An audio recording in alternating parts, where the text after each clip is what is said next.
Ici c'est Brest. Ici c'est Brest. Ici c'est Brest. Ici c'est Brest. Qui est de Brest? Elle aime bien Grongy, ma femme.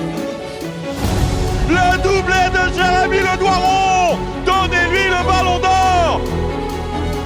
Balle de but pour Honora. La barre entrante. Mais ils s'en foutent ces Bretons. Ils s'en foutent ces Brestois. Des grands connaisseurs qui peuvent se permettre de parler à ma place.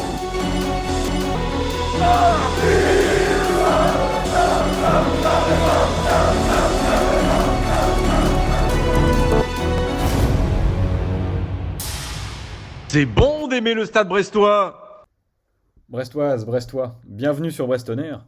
On se retrouve pour parler du Stade Brestois, évidemment, Stade Brestois qui est deuxième de Ligue 1 après sa très très belle victoire dimanche dernier à Auguste Delaune face au Stade de Reims sur le score de 2-1. Et cette semaine, le Stade Brestois reçoit une bête blessée, une bête malade, un grand club du football français de ces dernières années, l'Olympique Lyonnais. Alors pourquoi est-ce que l'OL connaît autant de difficultés en ce début de saison? Pourquoi est-ce que le club, l'ancien club de Jean-Michel Aulas, est-il autant en difficulté? On a essayé de le savoir avec donc Emeric, supporter de l'OL, qui va répondre à nos questions pendant quelques minutes. Merci à lui d'avoir participé à ce podcast. Et puis on vous souhaite à tous une très bonne écoute et en espérant évidemment que Brest remporte les 3 points et continue son très bon début de saison.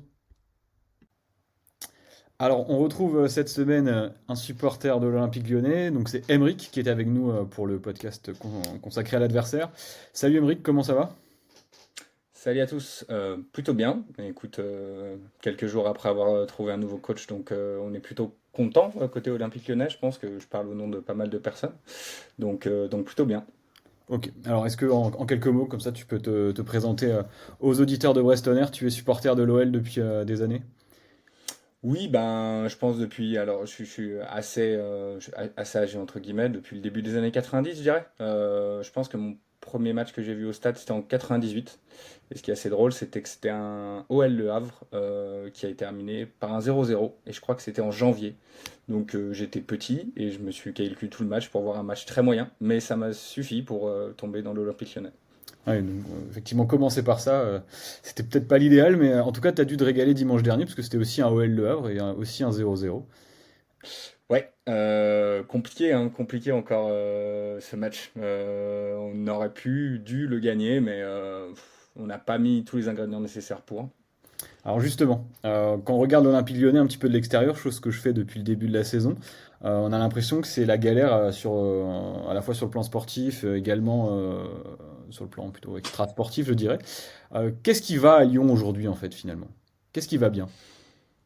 C'est une très bonne question. Qu'est-ce qui va à Lyon? Alors, un des points sur lequel on peut être un peu optimiste, c'est que depuis l'arrivée de Textor, il y a une volonté de renforcer tout ce qui est la cellule data et recrutement.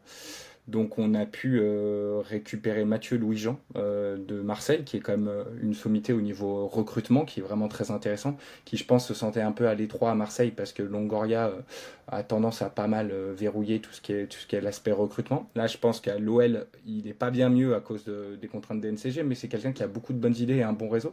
Et puis l'arrivée de Ben Charrier aussi, qui est, pour ceux qui connaissaient, était derrière le compte Feta Compo, donc un compte Twitter très intéressant qui faisait de l'analyse tactique. Vraiment un super mec. J'avais pu discuter avec lui sur Twitter. Donc là, l'arrivée de ces deux personnes, c'est quelque chose qui est très positif. L'arrivée de Grosso, c'est quand même très positif. On a pas mal d'attentes parce que c'est un entraîneur qui est pas mal à la mode, avec une volonté de jeu réel et qui a fait une grosse surprise l'année dernière avec Frosinone en montant champion sans trop de difficultés, alors que c'était pas du tout un favori au titre. Donc ça, c'est deux choses qui vont plutôt pas mal. Sinon, qui vont pas mal sur le terrain, pas tellement en recrutement. L'arrivée de Noama qui sort un peu de nulle part parce que, bon, bien sûr, on connaît les contraintes de la DNCG et puis c'est surtout que c'est le genre de mec qu'on n'est plus censé pouvoir attirer depuis quelques années parce que c'était quelqu'un qui était recherché par toutes les cellules de recrutement des plus gros clubs européens. C'est une belle surprise, voilà pour le positif. D'accord, bah ça fait quand même quelques petites choses sur lesquelles vous pouvez vous appuyer. C'est intéressant de le savoir.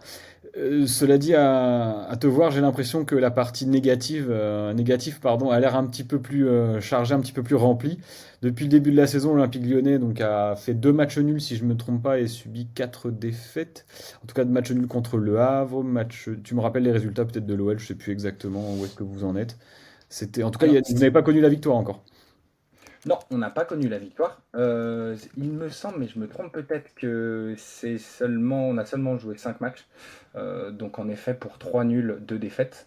Donc une défaite contre Montpellier qui était calamiteuse.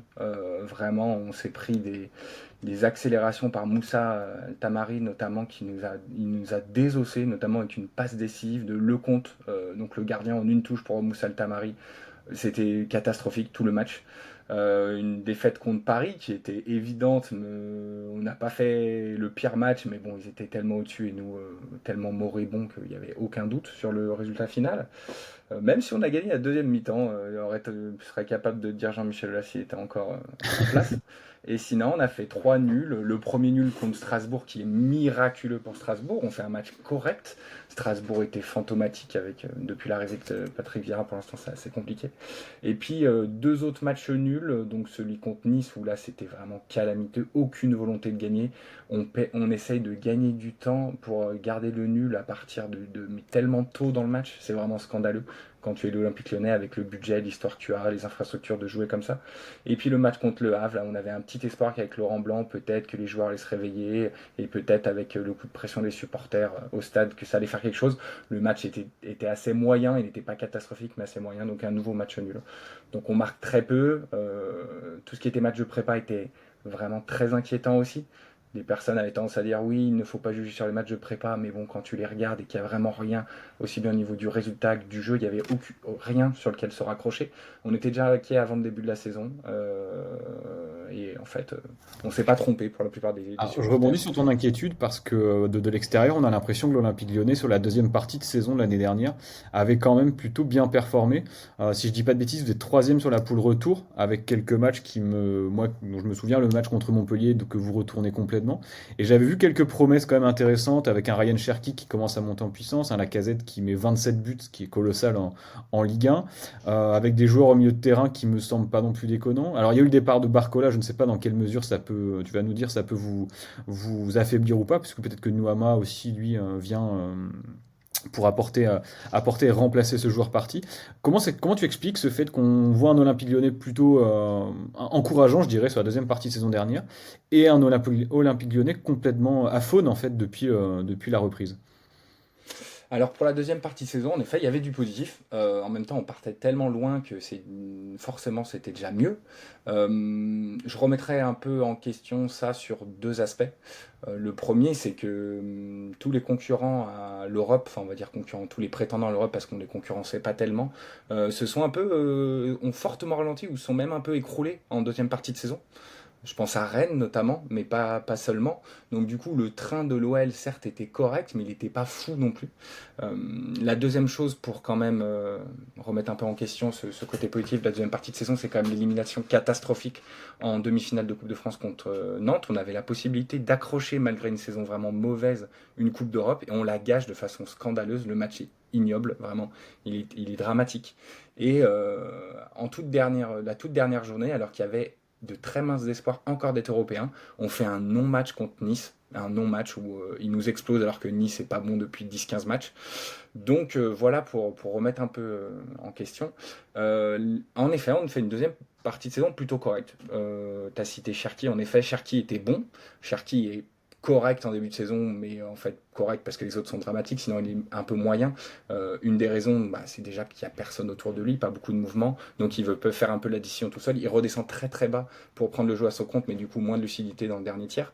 Et aussi, c'est parce qu'il joue pas 10. Laurent Blanc insistait avec son 4-3-3, alors qu'il jouait beaucoup 10 dans la deuxième partie de saison. Ça, c'est la première raison. La deuxième partie de raison, c'est Barcola, tout à fait, qui est maintenant absent. Les premiers matchs n'étaient pas très bons sur cette saison, mais l'année dernière, deuxième partie de saison, c'est fantastique.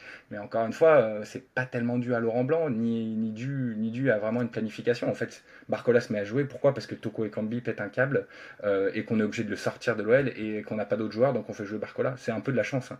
Et en effet, Lacazette Lacazette était fantastique, mais parce que notamment Barcola le servait sur un plateau sur énormément de ses buts. Je remets pas en question le talent de Lacazette et son excellente saison, mais il était vraiment un peu dépendant de Barcola. Et Nuama, on a des espoirs, mais c'est vraiment pas du tout le même profil que Barcola. Barcola, il est très intelligent et très intéressant parce qu'il sait faire évoluer son jeu suivant son placement. En tant qu'ailier gauche, il va se muer plutôt en buteur vu qu'il est droitier en rentrant sur son pied fort. Et il sait faire évoluer son jeu quand il joue en ailier droit. Il a joué environ la moitié des matchs ailier gauche, la moitié ailier droit, en servant énormément de galettes à Lacazette, en centrant énormément. Et il est très altruiste pour un ailier, ce qui est très très rare maintenant dans les jeunes joueurs formés ailiers qui jouent souvent faux pied et qui sont pas très altruistes, qui cherchent souvent le but plus que la passe. Et donc là, c'est pour ça que Barcola est très intéressant et qu'il nous a fait énormément de bien.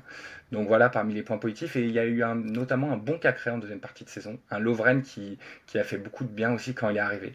Sauf que Cacré là est un peu perdu, Lovren il fait 4 blessés, ça va pas s'améliorer avec l'âge.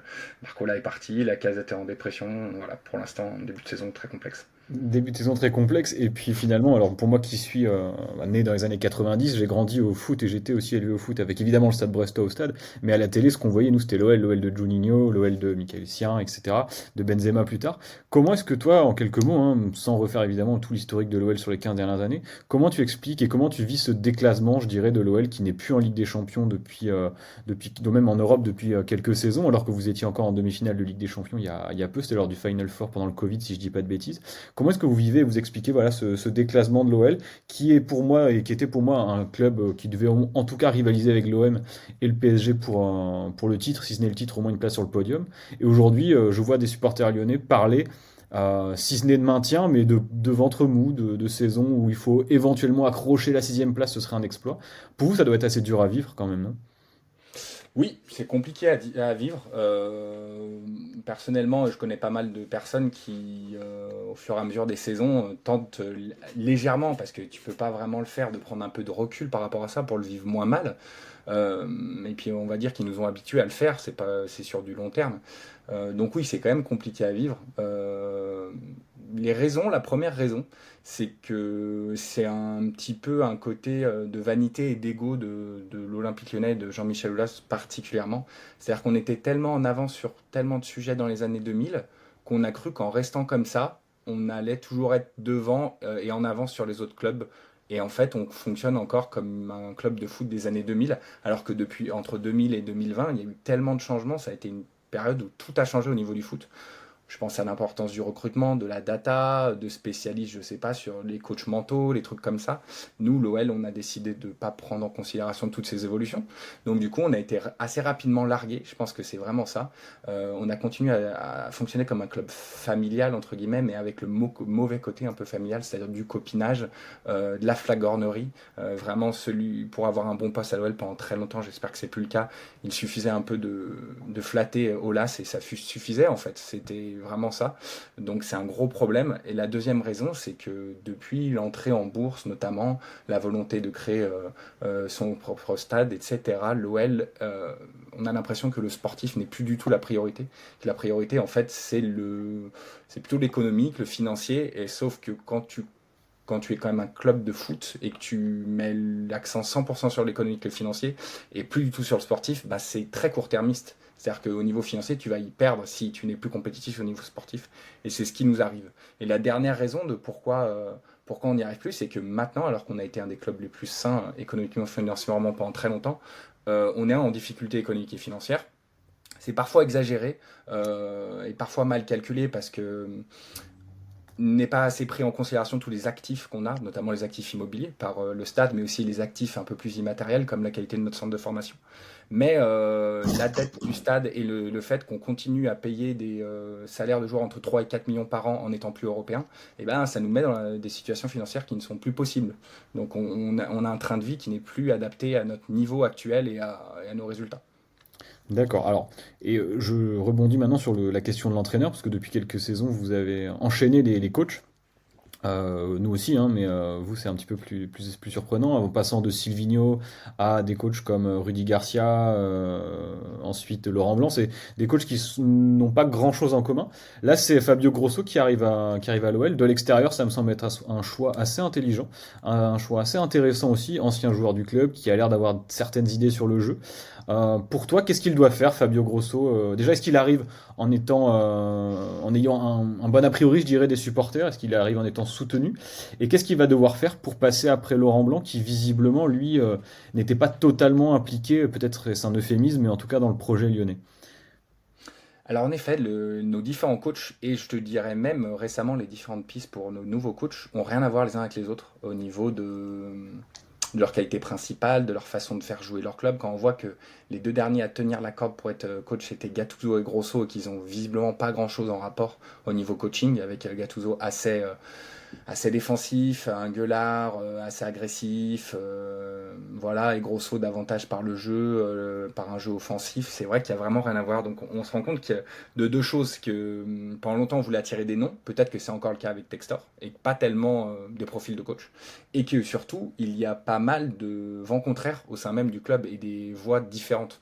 Visiblement, on aurait même tenté d'approcher Galtier par certaines personnes au sein du club, et qu'il y en a d'autres personnes qui ont dit non mais c'est pas possible, c'est la pire idée qu'on ait. Donc voilà, ce qu'il y a, c'est qu'il y a beaucoup de personnes qui décident, et qu'il n'y a pas des vraies prérogatives par personne, et c'était le cas sur Aulas, et j'espère que ce sera bientôt plus le cas. Pour Grosso, il est pour l'instant accueilli très favorablement pour pas mal de raisons. Déjà parce que visiblement c'est un coach qui veut faire du jeu, qui est pas mal apprécié au-delà de la France, en Italie, parce qu'il a laissé plutôt un bon souvenir à l'OL, d'un gars assez classe, assez sympa, qui n'était pas forcément au niveau que l'on espérait, mais qui a quand même fait ses matchs, qui était plutôt bon. Et qu'est-ce qu'il doit faire pour réussir en arrivant? Alors, certains diraient assez rapidement avoir des résultats. Moi, je dirais assez rapidement montrer du jeu. C'est plutôt comme ça qu'il va se faire apprécier de la majorité des supporters. Surtout que les résultats, là, bon, même si dans son option, en plus d'avoir un an en plus, il faudra qu'il accroche l'Europa League, je pense que l'Europe ne doit pas tellement être un objectif. L'objectif, c'est de refonder des bases solides pour l'année prochaine, même déjà, j'ai l'impression. On a déjà joué 5 matchs, c'est des saisons maintenant de 18 clubs, donc 34 matchs. Le temps est déjà bien avancé, et on aura des résultats par le jeu. Il ne faut pas prendre les choses dans l'autre sens, et je pense que Grosso le sait. Et la deuxième chose, je pense qu'il veut faire plaisir aux supporters lyonnais, ils se les mettent dans la poche, c'est de faire pas mal jouer les jeunes quand même, et que ça soit davantage de méritocratie, pas forcément que les jeunes du centre de formation. Je pense à Alvero par exemple qui vient d'arriver, mais peut-être d'autres aussi qui sont arrivés. C'est-à-dire que ça soit plus de méritocratie, et pas tellement coucher 11 noms par rapport au salaire qu'ils ont, ou à la notoriété qu'ils ont ou qu'ils ont eu. Ça, je pense que c'est très important, et forcément beaucoup de Lyonnais, et moi en premier, on a une petite pensée pour El Arouche, qui est très bon. C'est un jeune milieu de terrain qui a porté l'OL pour gagner la Gambardella, qui était vraiment le leader incontesté, le meilleur joueur de la Gambardella entière, et qui a montré des belles choses dans les matchs de préparation et dans différents matchs amicaux, ou même dans les matchs officiels. Il mérite de plus jouer. Je pense que Grosso, ce serait intéressant qu'il le fasse un peu jouer. Il aurait beaucoup de Lyonnais dans la poche en faisant ça. Alors la transition avec le match de Brest est toute trouvée lorsque tu parles d'Elarouche, parce que l'équipe nous avait révélé en fin de mercato que Brest avait essayé de se faire prêter Mohamed Elarouche en fin du mois d'août, et que l'Olympique Lyonnais n'avait pas souhaité donner suite à la demande brestoise, donc peut-être que l'OL compte sur lui, je ne sais pas. En tout cas, nous on aurait bien aimé l'avoir au milieu de terrain, même si pour l'instant on n'a pas trop à se plaindre de ce que l'équipe nous propose depuis le début de saison. Alors pour revenir justement à ce match, tu nous as donné dans les grandes lignes ce que tu attendais de Fabio Grosso et des évolutions que tu voulais qu'il apporte à votre équipe. Sur ce match à Brest, qui est son premier finalement, parce qu'il était présent contre le Havre, mais présent en tribune, si je dis pas de bêtises, tu me corrigeras. Qu'est-ce que tu Non, attends c'est bien ça. Qu'est-ce que tu attends de l'OL sur un déplacement à Le Blé comme ça, avec une première pour Fabio Grosso? À quel match toi tu t'attends? Qu'est-ce que tu aimerais voir? Alors évidemment, je pense que tu souhaites voir ton équipe gagner, mais au-delà de la victoire ou de la défaite ou du match nul, est-ce qu'il y a des signes que tu veux voir, ou des choses que tu veux voir changer par rapport au début de saison et de l'OL version Laurent Blanc? Oui, forcément. Alors, sans tomber dans la team mouiller le maillot, parce que je trouve que c'est souvent quelque chose des très réducteurs, j'aimerais voir une autre mentalité sur le terrain en termes de duel gagné, en termes d'intensité. Parfois, c'était un peu mou, j'ai trouvé. J'aimerais commencer à avoir des bribes de la patte Grosso, vraiment des bribes, il vient d'arriver, hein, mais quelques, je sais pas, des jeux en triangle, un fond de jeu, des circuits préférentiels, voir qu'il y a des choses qui sont déjà bossées, se mettent en place progressivement. Ça, ce sera très important. J'espère voir du jeu, pas mal d'actions, des frappes au but, des expected goals. C'est des choses qu'on voit pas trop depuis le début de l'année. J'allais te dire, j'espère voir la Lacazette qui se réveille un peu, mais ce ne sera pas lui, vu qu'il est suspendu. Alors, Donc, non, je crois qu'il est suspendu contre Reims, finalement. C'est contre Reims. finalement, c'est contre Ouais, Reims. contre Reims, ouais. Et ben, j'espère que la caisse va reprendre un peu des couleurs aussi, ce serait plutôt sympa. Et puis j'espère voir un peu les recrues jouer et briller. Et j'espère aussi, parce que ça a souvent été le cas contre pas mal de clubs, on va dire, réputés inférieurs au niveau du classement ou des résultats, j'espère qu'on va pas être naïf au niveau défensif, à se prendre des buts casquettes ou des buts où on n'est pas attentif. Voilà, j'espère aussi qu'on montrera une certaine solidité défensive. Donc voilà, un peu de jeu, voilà, pas le résultat en premier, mais surtout du jeu et pas trop de naïveté et une volonté de reconquérir aussi le cœur des supporters. Alors, je crois que Fabio Grosso a changé un petit peu le quotidien des Lyonnais cette semaine, puisque visiblement, avec Laurent Blanc, ça s'entraînait pas très lourd. Là, j'ai cru voir que les joueurs arrivaient en mise au vert à Brest dès ce vendredi soir, et qu'il y avait eu une semaine d'entraînement un petit peu plus chargée, c'est ça? Oui, tout à fait. Des doubles séances, ce qui visiblement n'était pas du tout le cas chez Laurent Blanc. Alors, de pas mal de choses qu'on peut lire dans les articles et des bruits de couloir qu'on peut entendre, visiblement, Laurent Blanc, il faisait vraiment le strict minimum et il faisait faire à ses joueurs le strict minimum. Je suis pas sûr qu'il est encore vraiment passionné par le foot, Laurent Blanc, mais bon, après ça c'est un autre débat. Là, grosso, oui, il veut remettre pas mal d'intensité, comme s'il refaisait un peu une prépa en fait, avec pas mal de séances, une mise au vert, ça peut être intéressant. C'est plus trop à la mode, mais certains coachs y tiennent encore pour recréer un peu un collectif. Je pense que ça peut être intéressant parce que ça fait un peu défaut. On voit pas tellement de cœur, de solidarité entre les joueurs. Ça peut être un outil, les mises au vert. Alors, on imagine qu'Éric Roy nous écoute, hein, évidemment, fidèle auditeur du podcast. En tout cas, on l'espère. Si jamais Éric Roy nous écoutait, qu'est-ce que toi tu lui dis, quel conseil tu donnerais au coach brestois pour que Brest justement puisse mettre en difficulté l'Olympique Lyonnais, cet Olympique Lyonnais-là? Quels sont vos points faibles et où Brest doit-il piquer pour vous faire mal? Alors, si j'ai envie de faire dans l'humour, je dirais de faire tirer Del Castillo de toutes les positions possibles du terrain, vu qu'on prend énormément de buts d'anciens lyonnais. Sinon, les défauts, une certaine lenteur de la charnière centrale. Diomandé, ça va, il est plutôt rapide, mais bon, il peut facilement faire des boulettes. Tchaleta Tsar est assez lent. Mata a montré quand même une certaine vitesse, donc j'aurais tendance à dire dans le dos des défenseurs. Après, vous n'avez pas forcément d'attaquant très rapide de tête. Il me semble que Satriano, c'est pas forcément sa pointe de vitesse le point Non. principal, et Mounier, on sait que non. Sinon, quels sont nos défauts? On a un peu un milieu de terrain qui manque d'épaisseur physique, donc des duels marcher sur notre milieu. Cacré perd trop de duels, le Penant est un peu tendre. Akwaku a montré un petit peu une volonté de gagner du duel, c'était plutôt intéressant, lui qui a été beaucoup décrié parce qu'on attendait un gros nom au niveau du mercato. Donc j'aurais tendance à appuyer sur ça. Et puis chauffer un peu le petit... Alors pareil, je sais pas s'il est suspendu, peut-être qu'il... Non, je pense qu'il doit être suspendu contre Reims aussi. Chauffer un petit peu Koumbendi sur notre latéral droit qui prend un jaune par match et qui peut facilement prendre un rouge parce qu'il tacle de façon comme taclera un attaquant, donc c'est-à-dire de façon affreuse, souvent les deux pieds décollés. Je l'aime bien sur certains autres aspects, mais il est encore très jeune, c'est un 2005, donc faut être tolérant, mais voilà, sur les points sur lesquels j'appuierai. D'accord. Et puis essayer de museler Cherki, mais ça c'est compliqué. Voilà, à l'inverse, justement, j'allais te demander de qui on doit. Parce que pour moi, alors, l'Olympique Lyonnais, malgré le classement actuel, malgré les difficultés dont tu nous parles et qui sont réelles, pour moi, l'Olympique Lyonnais, la réception de l'OL, c'est toujours un gros match. Parce que l'OL, ça reste une belle équipe, tu as un effectif qui est supérieur à l'effectif du Stade Brestois, il n'y a aucun problème là-dessus. Donc pour Brest, faire un résultat contre Lyon, ce serait déjà une très belle performance, et presque, je dirais pas un exploit aujourd'hui, mais en tout cas, une très belle perf. De qui doit-on se méfier à Lyon? Alors, tu as parlé de Cherki, qui est vraiment un vrai talent, on le voit autant avec les espoirs, peut-être même plus avec les espoirs d'ailleurs qu'à l'OL en ce début de saison. Naturellement, Lacazette, mais de qui on doit se méfier et de quoi on doit se méfier à l'OL?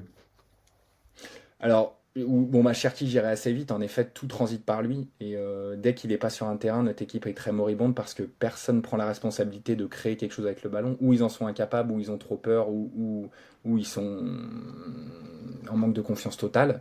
Donc, énormément Cherki, bien évidemment. Et puis peut-être Ernest Noama qui vient d'arriver. C'est un peu brouillon pour l'instant sur le terrain, mais il va à une telle vitesse que même s'il loupe son contrôle, même s'il pousse trop loin sa balle, il peut la récupérer. Et il a une frappe de balle plutôt intéressante, donc je me méfierais de Noama. Il faut faire gaffe dans le dos du défenseur gauche parce qu'il risque de jouer ailier droit. Donc il faut faire attention à ça et puis il faut faire attention quand il repique. Donc c'est les principales choses où il faut faire attention parce que notre milieu de terrain est plutôt inoffensif au niveau des actions offensives. Tolisso peut mettre une frappe de loin tous les 2-3 ans, mais Cacré, c'est pas tellement de ça. Et puis Laurent Blanc tentait de le mettre 10, il savait pas pourquoi, ni lui ni Cacré. Donc notre milieu de terrain, vous n'avez pas trop à vous méfier. Nos latéraux sont pas en forme, donc j'aurais pas à vous méfier non plus. Les coups de pied arrêtés offensifs, on n'est pas bon. Oui, justement, j'ai cru comprendre que vous étiez paradoxalement assez fragile, même sur les coups de pied arrêtés offensifs en votre faveur. C'est-à-dire qu'en Oui, contre, vous vous faites assez à ouvrir assez régulièrement. très souvent, ça a été très souvent le cas. En effet, on se découvre beaucoup et on s'est pris pas mal de contre-attaques.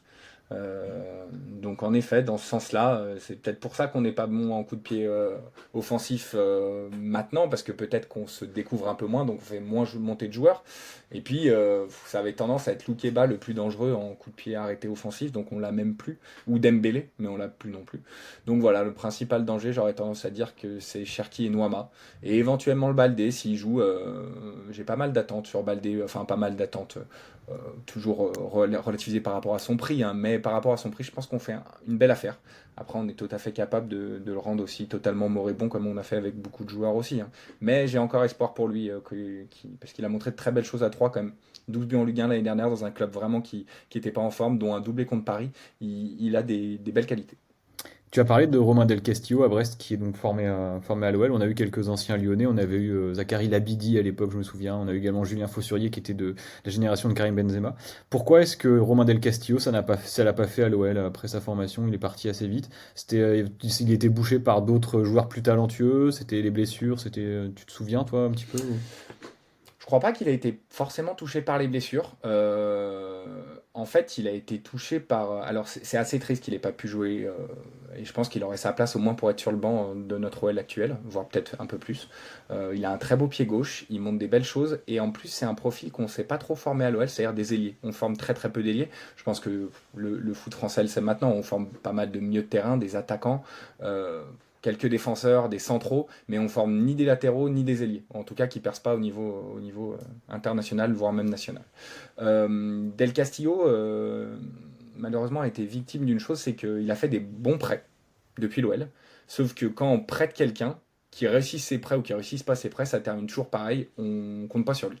Quand on prête, c'est que c'est fini quasiment. Donc c'est assez triste. On ne s'est pas prêté pour développer les joueurs. Et pourtant, il s'est bien développé. Il avait fait une très belle saison en Ligue 2, il me semble. On n'a pas su compter sur lui. Je ne saurais pas dire exactement pourquoi. Peut-être le nom pas assez ronflant. Peut-être qu'on comptait pas beaucoup sur les latéraux à l'époque. On a tellement joué pendant longtemps avec des attaquants isolés sur les côtés plutôt que des ailiers, que peut-être qu'on ne savait pas quoi faire d'un ailier. J'aurais pas tellement de réponses. Pas assez clinquant peut-être, mais en tout cas très efficace, super pied gauche. Et c'est en plus un profil qu'on ne s'est pas trop formé, donc c'est dommage qu'on n'ait pas pu compter sur lui. Et on va conclure cet entretien. Je te remercie d'abord pour la qualité de tes réponses. Avec juste donc deux petites questions. Toi, ton point de vue de supporter lyonnais sur le début de saison brestois et une équipe qui, pour te rappeler, donc a gagné 3 matchs cette saison et fait une défaite contre l'OM 2-0 et puis un match nul face à Rennes, d'ailleurs un match qui aurait pu être gagné par le Stade brestois. Et un petit pronostic pour cette rencontre entre le Stade et l'Olympique lyonnais. Alors, Brest, j'ai pas suivi de très près. Je suivais pas mal à l'époque de votre ancien coach qui est parti à Derzakarian Montpellier. Ouais. Non, non, Dalloglio. oui, Dalloglio, pardon. Parce que Dalloglio était assez. Il avait une façon d'aborder le foot assez intéressante. Il avait fait des belles choses quand même à Dijon avec des moyens limités. Donc je suivais pas mal à l'époque, c'était intéressant. Bon, ça n'a pas forcément fait à Brest. J'ai vu en effet qu'ils font un bon début de saison. J'aurais pas du tout parié dessus. Euh, je pense que c'est un peu de ma part et de la part de certains suiveurs de foot, un peu un délit de sale gueule d'Éric Roy. Je pense que son côté un peu défenseur rugueux, il a un petit côté gueulard et une tête un peu d'Extolar, où je me dis que ça va être très défensif, pas très intéressant, ça va pas faire de jeu. Bah, visiblement, ça joue quand même. Vous avez fait des beaux matchs, vous avez bien tenu Reims aussi, qui a une équipe qui a beaucoup dépensé sur le mercato, avec un entraîneur où tout le monde s'affole sur lui parce qu'il a fait une très belle saison. Je pense que c'est mérité, hein. Donc, je vois qu'ils font des belles choses, je suis très content. C'est assez paradoxal parce qu'à la fois, vous semblez avoir fait des belles choses, mais vos deux attaquants de pointe sont un peu en crise. Enfin, en crise, c'est très tôt pour le dire, mais Satriano pour l'instant n'a pas marqué, je crois, Non, et les Mounier deux, non plus. aucun des deux n'a marqué. Voilà, c'est ce qui me semblait, mais ça dépend du coup beaucoup de Del Castillo. J'avais très peur pour vous du départ de Honora, qui est un joueur fantastique et qui portait quand même beaucoup le club depuis pas mal de temps. Mais Mhm. vous y faites bien sans lui, et j'avais peur aussi avec le départ de Belkelba, qui était vraiment le cœur de votre équipe pour moi. Vous avez des défenseurs qui reprennent de l'épaisseur, vous avez un gardien qui brille, et puis Del Castillo qui est en mode un super joueur en début d'année, donc c'est super pour vous. Mais encore une fois, ouais, j'avais sous-estimé à cause de ses départs et puis peut-être un délit de sale gueule de Eric Roy. Nous aussi, quand Eric Roy est arrivé, on avait aussi fait des podcasts en s'interrogeant sur la raison de cette venue, en étant extrêmement surpris. Et bah finalement, depuis, on a mis nos menottes parce qu'on s'est trompé, quoi. On s'est trompé sur toute la Oui, ligne. oui. Donc, on est content de s'être trompé, hein, tu vas me dire, mais Faut voir combien de temps ça dure. c'est Il faut ça. pas, faut voir ça. Et puis pour le pronostic, c'est pas évident, mais je vais quand même mettre une victoire de Lyon, quoi. Je pense Ah, t'as qu'on pas va le choix. tenter de jouer, donc on risque de prendre quand même au moins un but, voire deux, mais j'espère que le Grosso en quelques jours, qu'il y ait un petit électrochoc, qu'il ait réussi à redonner envie aux joueurs de se dépasser, de jouer, de marquer. Donc peut-être une victoire 2-1 ou 3-1 de l'OL. Ok, bon, c'est ta dernière réponse que j'aime le moins, je dirais, sur l'ensemble du podcast. Mais en tout cas, Emeric, merci beaucoup. Merci beaucoup pour le temps que tu nous as accordé. Et puis, on n'a qu'à te souhaiter maintenant un très bon match samedi soir à Leblé. Je pense que tu regarderas ça à la télé, tu ne seras pas au stade. Non, je serai pas au stade et bon, déjà parce que Brest et puis comme je t'ai dit, l'OL a quand même un peu usé ma passion depuis quelques années. J'y vais un peu moins quand même. Euh, C'était limite une volonté, pas de boycott, mais pas loin pendant un temps. Et là, c'est devenu un peu moins ma priorité. Je suis plus à la télé qu'au stade.